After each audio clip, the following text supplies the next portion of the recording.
புதுச்சேரிக்கு வந்துள்ள சுற்றுலா சொகுசு கப்பலுக்கு எதிர்ப்பு தெரிவித்து அதிமுகவினர் துறைமுகத்தை முற்றுகையிட்டு போராட்டத்தில் ஈடுபட்டதால் பரபரப்பு ஏற்பட்டது. சென்னை, விசாகப்பட்டினம், மும்பை உள்ளிட்ட பல்வேறு நகரங்களுக்கு சுற்றுலா சொகுசு கப்பல்களை தனியார் நிறுவனம் ஒன்று இயக்கி வருகிறது. இந்த சுற்றுலா கப்பல் சேவையை புதுச்சேரியிலும் தொடங்க கடந்த காங்கிரஸ் ஆட்சியில் திட்டமிடப்பட்ட நிலையில் கப்பலும் புதுச்சேரி வந்து பயணிகளை இறக்க முற்பட்டது. அப்போதைய எதிர்க்கட்சிகள் மற்றும் பல்வேறு அமைப்புகளின் எதிர்ப்பு காரணமாக சுற்றுலா பயணிகளை புதுச்சேரியில் இறக்காமல் கப்பல் திரும்பிச் சென்றது.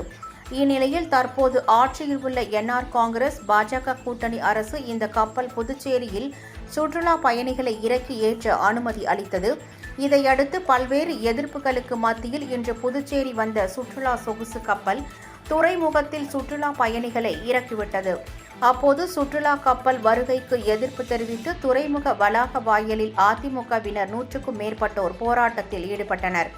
அப்போது செய்தியாளர்களிடம் பேசிய அதிமுக மாநில செயலாளர் அன்பழகன், சுற்றுலா சொகுசு கப்பலை புதுச்சேரியில் அனுமதித்தால் மீனவர்களின் வாழ்வாதாரம் பாதிக்கப்படும் எனவும், புதுச்சேரியில் போதைப் பொருட்களின் புழக்கம் அதிகரிக்கும் எனவும் தெரிவித்தார்.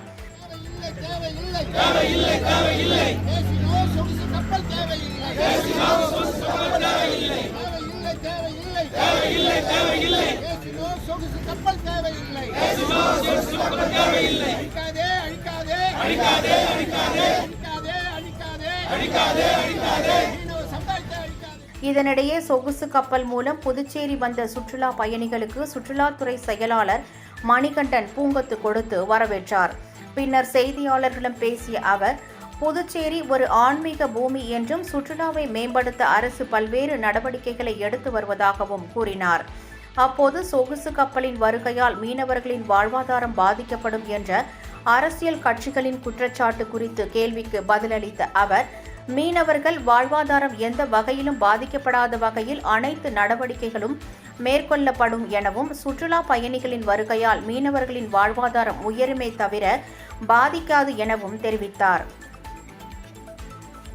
புதுச்சேரி ஒரு மிகச்சிறந்த கலாச்சாரமிக்க ஒரு இடம்.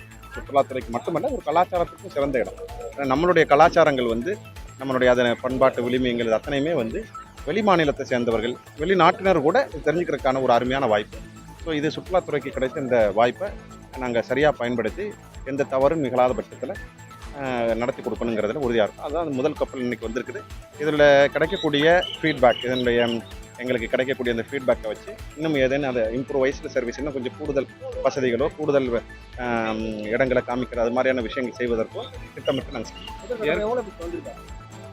1231 பேர் வந்திருக்காங்க. 1231 பேர். இந்த சொகுசு கப்பல் வந்தால் புதுச்சேரியில் சுகாதார மாநிலமாக மாறும், கலாச்சார சீர்குலை சொன்னதுனால தான் முதல்ல ஏற்கனவே வர்றப்ப இங்கே பாண்டிச்சேரியில் சாப்பிட்றாங்க. இப்போ மீண்டும் அனுமதி கொடுத்துருக்கீங்க, இது எப்படி சார் பார்க்குறீங்க? இல்லை, அது அந்த கலாச்சார சீரழிவுக்கு உள்ள எந்த ஒரு விஷயத்தையுமே அரசு அனுமதிக்க போகிறது. நமது கலாச்சாரங்கள், அந்த கலாச்சாரம் தான் நமக்கு பெருமை. அதில் ஒரு சின்ன ஒரு பிரச்சனை வருவதற்கு அரசு அனுமதிக்காது. இது உலக அளவிலே அங்கீகரிக்கப்பட்ட ஒரு சுற்றுலாவுடைய ஒரு வளர்ச்சியினுடைய ஒரு அங்கம்தான். இது மாதிரி அந்த சொகுசு கப்பல் முதலாக நடக்கலை. எல்லா மாநிலங்களும், தமிழகத்திலும் இது போய்கிட்டு தான் இருக்குது. இதுக்கு முன்பு நம்ம வருவதற்கு முன்பு சென்னைக்கு அந்த கப்பல் போய்கிட்டு தான் இருக்குது. அங்கே எந்த ஒரு கலாச்சார சீரழிவோ இல்லை போதை பிரச்சனைகளோ அது வரவே இல்லை. அதனால் இது முழுக்க அரசினுடைய அங்கீகாரம் பெற்ற ஒரு நிகழ்வு தான், சுற்றுலாவுடைய ஒரு அங்கம் தான். அதனால் இது அது மாதிரியான வாய்ப்பில்லை. இருந்த போதிலும் உள்ளூர் மக்களுக்கு அது மாதிரியான ஒரு எண்ணங்கள் இருந்தால் அது இருக்கக்கூடாது, முறையிலே கிள்ளி எறியணுங்கிறதுனால ரொம்ப கவனமாக வரக்கூடிய பயணிகள் எங்கெங்கே வர்றாங்க, என்ன எடுத்துகிட்டு வர்றாங்க, எந்தெந்த பொருளை எடுத்துகிட்டு போகிறாங்க, முறைப்படி நாங்கள் எத்தனையும் அவங்களுக்கு அவங்கள கண்காணிப்புன்னு மட்டும் இல்லை, அவங்களுக்கு தேவையான உதவிகளை செஞ்சு கொடுக்கணும். அதே சமயத்தில் எந்த தவறு நிகழ்ந்து விடாமல் நாங்கள் சுற்றுலாத்துறை விழிப்போட இதை செயல்படுத்தணுங்கிறதுல உறுதியாக இருக்கும். இல்லை, மீனவர்களுடைய வாழ்வாதாரம் பாதிக்கப்படும் மாதிரியான எந்த ஒரு விஷயத்தையுமே அரசு செய்யப்படும். சுற்றுலாத்துறை, மீனவர் துறையும் இன்னும் சொல்லப்போனால் ஒருங்கிணைந்து தான் செயல்படுறாங்க. பல்வேறு திட்டம், ஏன்னா சுற்றுலாத்துறைக்கும் மீனவத்துறைக்கும் கடல் ஒரு முக்கியமான ஒரு வாழ்வாதார பகுதி. அதனால் அந்த யாராவது ஒரு குறிப்பிட்ட மக்கள் பாதிக்கப்பட்டு மற்றொரு மக்கள் வாழணும் அப்படிங்கிற மாதிரி திட்டத்தெல்லாம் எடுக்க மாட்டோம்.